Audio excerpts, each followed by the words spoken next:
Welcome to Small Bite Sound Bites, a midweek segment of Food for Thought podcast where I, your host, Colleen Patrick-Goudreau, share short, succinct, thoughtful responses to typical questions, myths, and misconceptions related to plant-based eating, veganism, and animal protection. You can support this podcast today by going to joyfulvegan.com/donate. Have you ever noticed the way people talk about wild animals, especially urban wild animals, whether they're deer or raccoons or squirrels or skunks or opossums? They're pests, they're a nuisance, they're a pestilence, they're vermin, etc. I don't want to go on. I don't want to give you any ideas.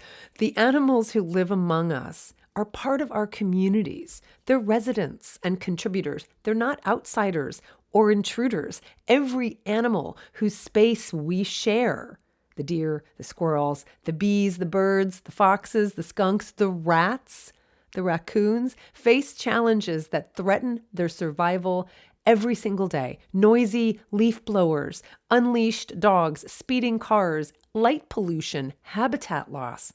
Biological diversity is declining at alarming rates. And since the underlying cause is easy to identify, human behavior, the underlying solutions are equally apparent.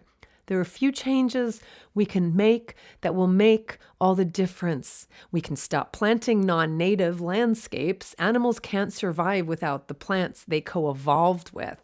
We can give plant eaters a break. What I mean by that is hungry deer will definitely test out newly planted trees or shrubs. And first of all, we can keep them protected for the first few years and they'll mature and they'll be fine. And then you can uncover them, especially when they're too tall for the deer to reach. But even in the very beginning, if you plant a new tree and they get some of the lower branches, they're not going to kill the tree. The tree will withstand even a little nibbling.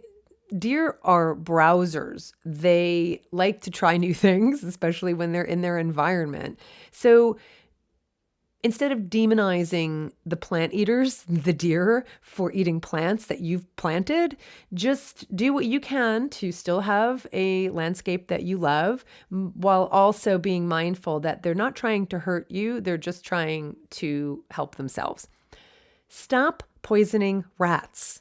If not because there are non-lethal ways to deal with uninvited critters in our homes, and I have an entire podcast episode on this, then because rat poison hurts everyone in the food web. Remember, everything we do impacts someone else.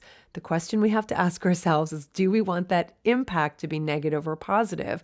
It is not possible to poison an animal that another animal is going to eat and not affect everybody in that food web.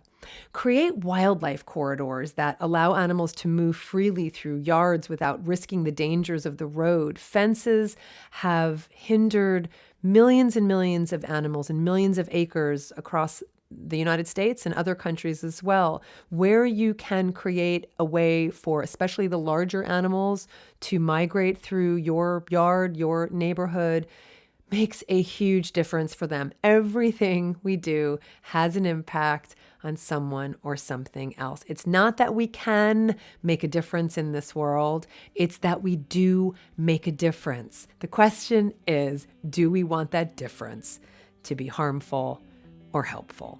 For the animals, this is Colleen Patrick-Goudreau. Thanks for listening.